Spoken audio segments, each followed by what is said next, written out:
Sonra geldi bir tane vurdu gol. Sessizlik.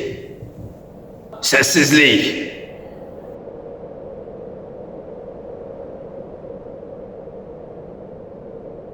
Açın defter kitapları. Müəllim yaddan çıxıb, dəftər kitablarım evdə qalıb. Bir dəfəlik özünü də yaddan çıxarardın da bala.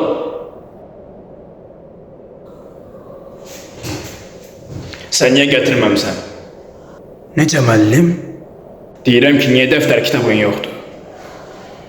Mən dərs eləmərəm, elətdirərəm müəllim.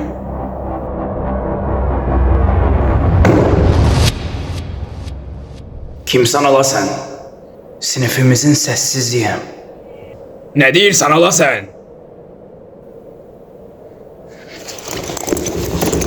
Al, 100% bomba çıxardacaq. Allah qorxmayın, kitab çıxarırdım. Bax belə, kitabını çıxar, adam ol. Öldük biz. Nə dedin?